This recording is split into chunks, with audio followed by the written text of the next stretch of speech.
नमस्कार साथीहरू, आज म हाम्रो घरमा धेरै प्रयोगमा आउने सिंगल डोर फ्रिजको वायरिङ डायग्रामको बारेमा अथवा सर्किटको बारेमा तपाईलाई केही सिकाउन अथवा बताउन जान लागिरहेको छु। सिंगल डोर फ्रिज र डबल डोर फ्रिजमा वायरिङ डायग्राम फरक हुने हुँदा म डबल डोर फ्रिजको चाहिँ अर्को भिडियोमा तपाईहरुलाई बताउने छु।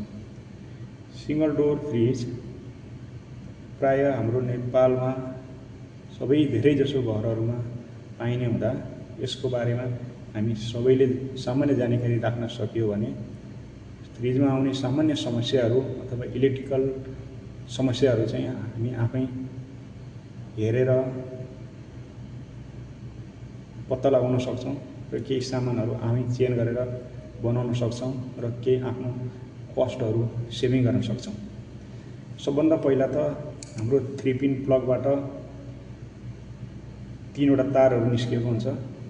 त्यो 3 वटा तारमा एउटा अर्थिन चाहिँ सिधै फ्रिजको बडीमा अथवा कम्प्रेसरमा को बडीमा गएर टच भएको हुन्छ। त्यसपछि फेज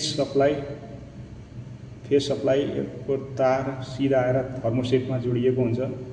यो थर्मोसेट भनेको चाहिँ टेम्परेचर कन्ट्रोलर हो।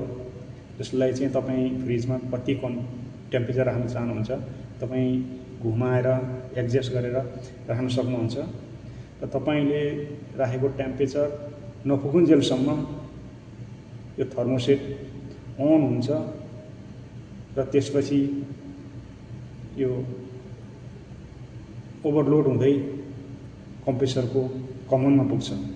यो ओभरलोड भनेको चाहिँ तपाईको फ्रिजको कम्प्रेसर केही गरी तातेमा अथवा जेम भएमा अथवा कुनै सर्किटहरु सर्ट भएमा चाहिँ ओभरलोड यो चाहिँ प्रोटेक्सनको लागि अथवा सुरक्षाको लागि राखिएको हो। यो ओभरलोड चाहिँ तपाईको कम्प्रेसर यो तात्यो भने 70 देखि लगभग 95 डिग्री सेल्सियस सम्म पुग्यो भने यो आफै कट हुन्छ र तपाईको कम्प्रेसरलाई सुरक्षित बनाउँछ। त्यसपछि त्यही फेज सप्लाई तपाईको फ्रिजको डोर खोलिसकेपछि बल्बमा गएर पनि बल्बसम्म पुगेको हुन्छ र अर्को न्युट्रल सप्लाई तपाई सिधै आएर एउटा डोर स्विचमा पुगेको हुन्छ। जब तपाईले फ्रिजको ढोका खोल्नुहुन्छ त्यसपछि यो स्विच सर्ट भएर फ्रिजको बत्ती बल्छ। कतिपय मान्छेले मैले सुनेको छु अथवा मलाई पनि बनाउँछ, सर मेरो फ्रिजको बत्ती बल्दैन, के मेरो फ्रिज बिग्रिएको हो भनेर भन्नुहुन्छ। तर फ्रिजमा चिसो हुनु र नहुनुमा बत्ती बल्नु र नबल्नुको सम्बन्ध हुँदैन। यो चाहिँ तपाईले ढोका खोल्नुहुन्छ त्यसपछि बत्ती बल्छ, तर फ्रिज चिसो हुनु र नहुनु अथवा चल्नु र नचल्नुमा यो बत्तीको चाहिँ कुनै कनेक्सन हुँदैन।